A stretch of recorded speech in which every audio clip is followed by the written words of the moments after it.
Dr. Ed Weisbart, and I'm here to talk to you about how liberals and conservatives miscommunicate and could maybe do a better job communicating with each other. In particular, I spent a long time mainly talking with liberals, my friends, and when I started reaching out more to conservatives, I didn't realize how many of the things I was saying were inadvertently really alienating and distancing them from my message and eroding my ability to say the things to communicate the things I wanted to communicate. So I've studied this a little bit, and there's a few models about how minds work that have really helped me better understand how to communicate my messages better, and I'm here to try to show that to you. So I'll go through a few of those, and we'll occasionally use single-payer healthcare as an example, because that's where most of my background is. This is not a treatise about single-payer. It's not about what you think about that. It's more about how conservative and liberal minds think, but we'll talk a bit about single-payer. So my background is that I'm a family physician. I practiced medicine in Chicago for 20 years, delivering babies and taking care of older folks and everything in between.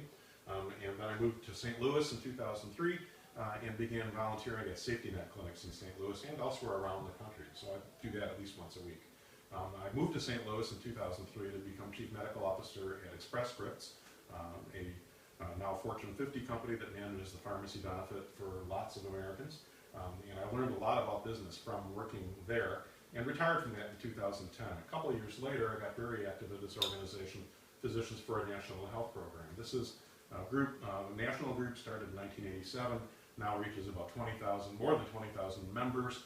And in 2012, we put together the Missouri chapter of this group, and we now reach well over 2,000 people across Missouri. And in Missouri, since we have not expanded Medicaid as of the time of this filming, hopefully soon, we also fight for Medicaid expansion. So here's essentially how my mind works. I like to go to dinner, I like to eat dinner, I like to be in a restaurant. I like for all these reasons. What I don't like to do is this. I don't want to go to your kitchen.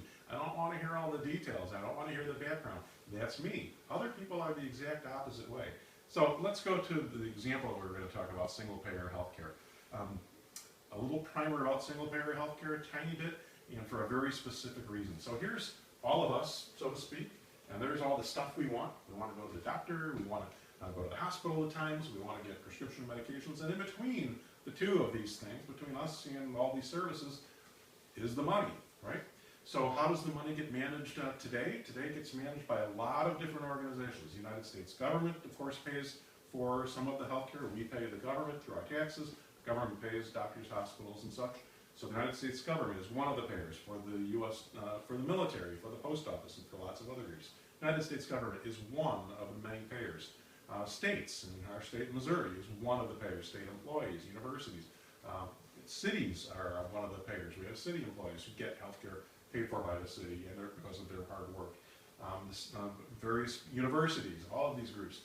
Businesses all around the country pay for health care for their employees. Their employees work and earn things, among which includes wages, or includes health care benefits. And then this wealth and insurance companies. This is what's called a multi-payer model. There's many payers in between the patient and the recipient. That's a multi-payer model. We're the only country in the world that does this. So that's what we have today. That's multi-payer, as opposed to a single payer, where instead of all of these groups organized in it, there's one organization that pays it, typically quasi-governmental, and it takes the money from taxes and then pays all these groups. That's what's called a single-payer healthcare system. That's also known as national health insurance. That's also known as Medicare for all. You may have found yourself confused by what these different words mean. What's the difference between single payer and Medicare for all? What's the difference? If you found that confusing, it's for a very simple reason. There is no difference. These are synonyms. These are synonyms. So depending on who you're speaking, with whom you're speaking, one of these synonyms may make more sense than another. So let's unpack that a little bit. Single payer, what does that mean? What's a payer? Well, you know now, and most physicians know what a payer is because they submit bills and such, but I submit that most people don't know what a payer is. So the phrase single payer doesn't resonate. They don't understand it. They've heard it, but they don't really understand what a payer is. Or national health insurance. Some people hear that as the federal government taking over health care. So be a little thoughtful about how you talk about national health insurance.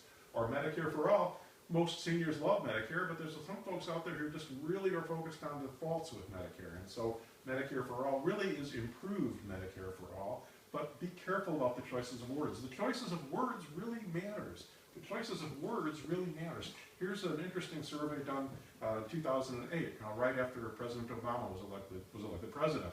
So they surveyed likely voters, which is why the numbers are high. They surveyed likely voters and asked one of two questions. Either how important is it to you to vote, or how important is it to you to be a voter? Those are almost the same thing. I might slip back and forth between those two without realizing it. Then they went back and saw, did you vote? How important is it to you to vote? Those people, 82%, again, likely voters, 82% of them voted. Small difference in words, how important is it to you to be a voter? Almost all of them. Tiny difference in words, huge impact in outcomes. So let's talk about one of these differences in words you could pick. Let's play a game. Obviously, we can't play a game, but let's play a game. We're going to toss a coin. And heads, you lose $10. Heads, you pay me $10. Tails, you win something. I pay you something. The question is, how big does tails have to be for you to want to play? So heads, you pay me $10. Tails, I pay you something. How much does tails have to be for you to say, yeah, I want to play? Think about it for a second. Most folks would say $20.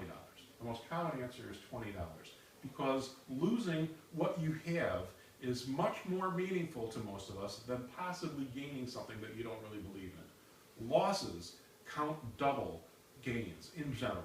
Losses count double those gains. And why am I telling you that? Well, let's think about how we talk about stuff. There's a gain-centric message, which I would tell you is a relatively weak to say something. So you could say save money. Let's put in a better system so you can save money for the other things that you want. That's a gain. You might be able to get other things. Gain-centric. Don't you want to be able to go see any doctor that you want? It's a gain-centric message. Compelling to some, but it's gain-centric. Live longer and healthier. Improve the healthcare system so you can live a longer and healthier life. These are gain-centric messages. Very nice, but they're gain-centric. I would submit to you can be more powerful with a loss-centric message. Stop wasting your money. It's your money. Why are you wasting it? Stop wasting. You don't have money to burn, so stop wasting your money is much more potent than save money. Why should insurance companies get to pick your doctor? It's yours, and they've taken away that choice. Why should somebody else get to pick your doctor? Or don't die younger than you need to. Live longer, that's gain-centric. Don't die younger than you need to. That's a loss-centric message. You have to deliver it nicely, but that's loss-centric. Here's an example that you can probably relate to. You have a choice of 3 surgeons. This one says, I want to do your operation, and I've got a 95% chance of success at this operation. This other one says, I want to do your surgery, and I've got a 5% chance of failure. Well, which one are you going to pick? I don't know about you, I'm going with this one. I want the one that's got a positive chance of success. And you know, arithmetically, these are identical, but this is much more attractive than that.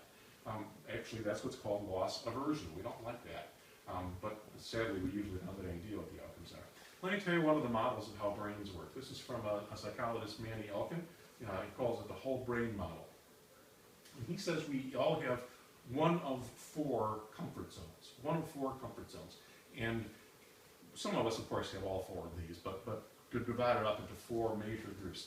One group really likes the facts. They really like the facts. It's got to be, tell me the numbers. What are the financials? Show me that number's not right. Show me the numbers. Show me this. Show me them. How are you going to measure this? Some people, this is what really matters. Other people, really what I care about is how are you going to do it? What's the form? What's the process? How are you going to regulate this? How are you going to know you made it work right? The form really matters to them. Some people, none of that's important. It's this. It's where are we going? Until you tell me where we're going, why do I care what the facts and process is? I got to know where we're going. If there's no reason to go there, so this might be important. And then there's a group that is all about the feelings. How does this make me feel?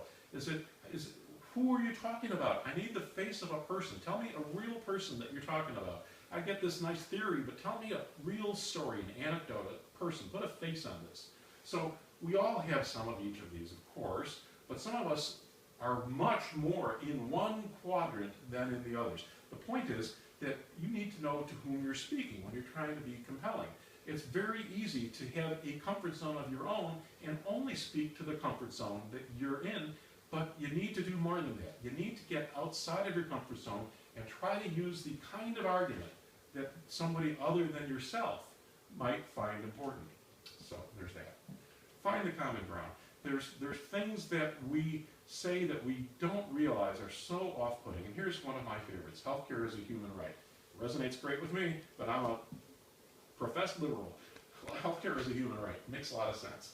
So liberals, like me, when you hear that phrase, you hear equal opportunity, fairness, nurturing. Healthcare is a right, not a privilege. We hear those things, right? And that makes sense to us, and I'll show you why in a few minutes. Conservatives, however, might be hearing this. They might be hearing healthcare is a human right. Well, that sounds to me like government getting involved in stuff they shouldn't be. That's government overreach. They hear, I got mine, bub, and now you want to give it to everybody? Maybe that's okay, but isn't my line going to get longer to get to see my doctor? I'm worried about that. And then you're going to disrupt my health by doing that. It's a moral hazard. You're giving people a right, and then they're going to start overusing the system. You've eroded the nature of society and undermined individual responsibility, and that's more important than anything else you can talk about. These seem like we're at odds. We think that conservatives are just heartless and they don't care, and conservatives think our bleeding hearts are going to destroy the country. How do we get together on these things? Well, it turns out that there's actually quite a bit of common ground, and we just need to find it on whatever issue we're talking about. For healthcare, we could talk about the fact that we've already decided as a society that if you go into kidney failure and you're going to die because of that, we don't want to let you die because of that, almost always. And so we're going to make sure that if you have kidney failure, you're going to get dialysis. And that's one of the criteria for getting Medicare today, because we've decided that.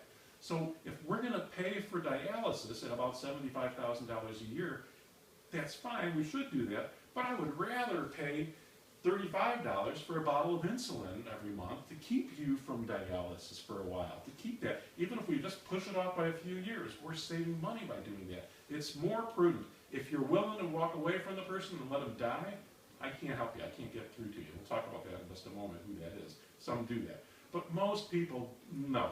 If you're having a heart attack, we're going to treat you, and then we'll figure it out. So if you're willing to do that, let's be more prudent and delay or prevent those problems. Prudence, common ground. Bureaucracy is wasteful. You know, pretty much everybody says, yeah, well, needless bureaucracy, I don't want to waste money. The free market should apply to healthcare. It doesn't apply today. Most people in the United States have at best 3 insurance companies they can pick from, and those insurance companies pick your doctor and your hospital to a certain degree, or certainly limit your choices on that. So the free market in healthcare today is really being eroded by this insurance monster we put in place. Instead, the free market should apply to you picking the doctor and hospital that you want, and not having to go to look at some insurance company's directory. The free market should apply to doctors and hospitals competing with each other to attract you to get the best health care you can. That's where the free market's role is, and that's a common ground again. The best health care in the world, efficiently delivered. My attempt to make a single phrase that summarizes this whole line of reasoning.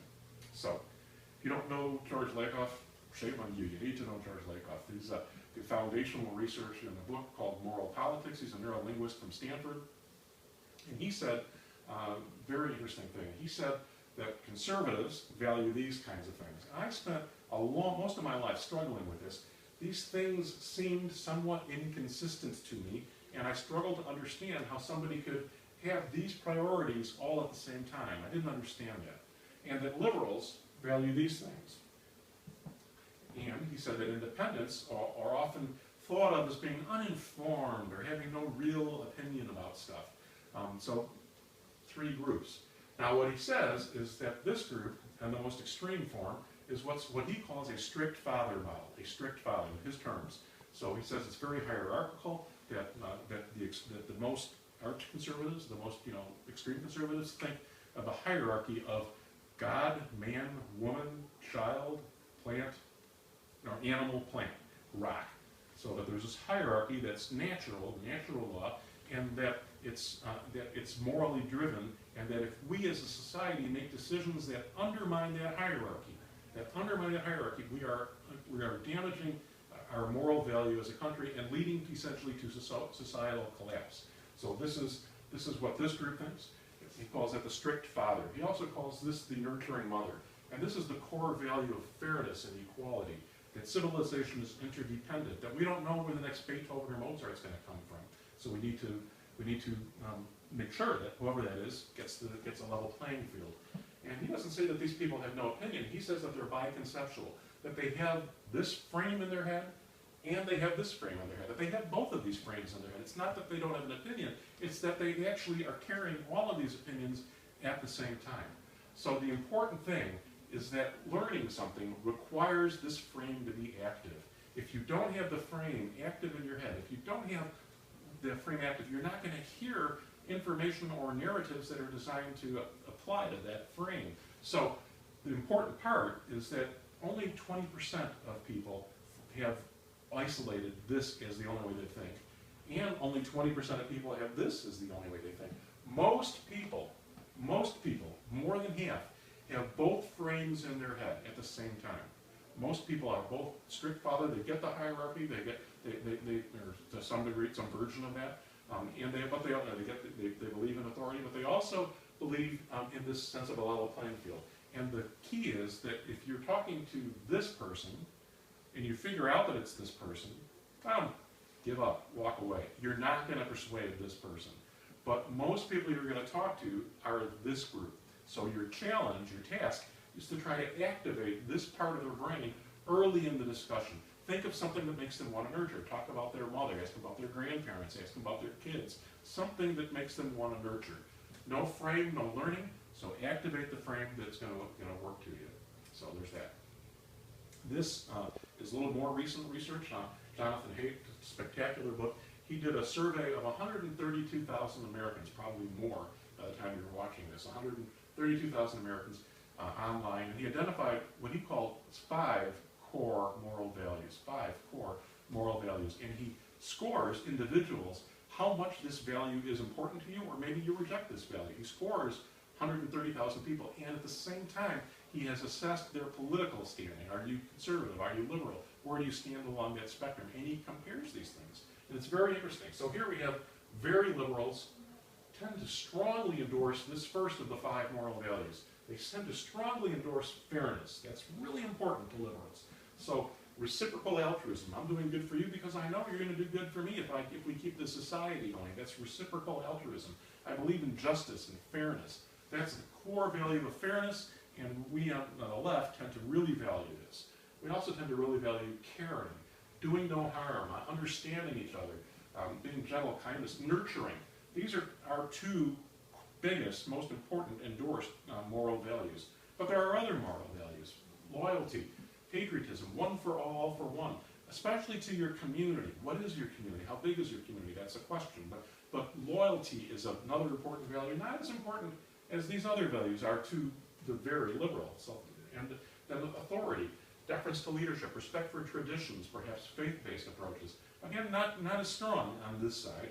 And then lastly, sanctity, that my body is a temple, and if I do something immoral or drugs or something, that's going to damage my body's sanctity. Sanctity is actually generally sort of rejected as a core moral value from the most liberal folks. And of course, there's plenty of exceptions, but here's the spectrum. What's interesting is that it's different as you go across the political spectrum. So conservatives, the very conservatives, of course have some concern for fairness. They don't reject fairness, but nowhere near as potent as it is on this side as a core moral value. Same thing with caring. They don't reject it, but it's not nearly as potent.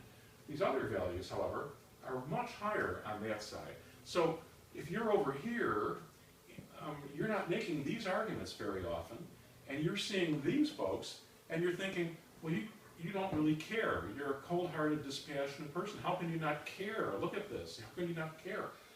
That's not fair. It's just not fair.